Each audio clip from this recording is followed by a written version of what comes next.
Manny Pacquiao battered rival in masterful stoppage, which even saw a rival's wife leave early. Manny Pacquiao climbed to new heights when he beat Miguel Cotto in their 2009 welterweight clash. Pacquiao has headlined some iconic fight nights across his illustrious career that spanned 8 different weight divisions, but one of his most brutal stoppages came back when Pacquiao had just claimed his 6 titles across as many weight classes.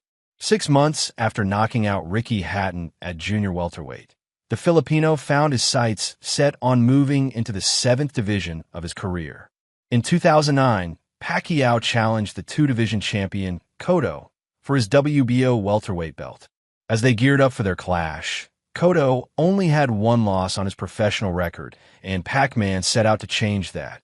His brutal performance in the ring that night even saw his Cotto's wife leave the MGM Grand early, as she couldn't watch the bloodbath any longer. What happened in the ring that night? Their matchup was billed as speed versus strength, but Pacquiao played his part to ensure that he left the ring with a new belt. In the opening round, the Puerto Rican seemed to edge the lead over Pacquiao.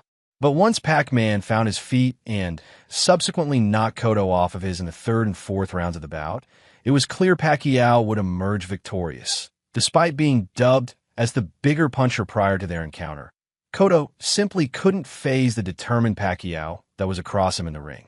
By the 9th round, Cotto's face was swelling, and there was blood coming from both his mouth and nose.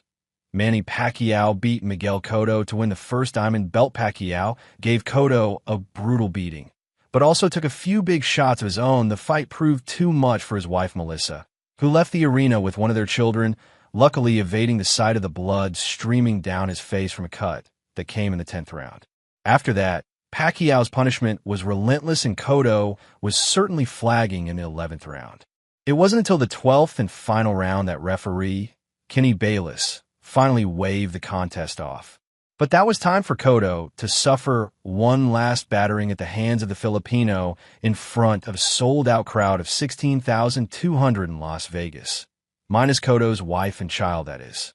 Having the size advantage ultimately wasn't enough, but the Puerto Rican certainly put up a valiant fight.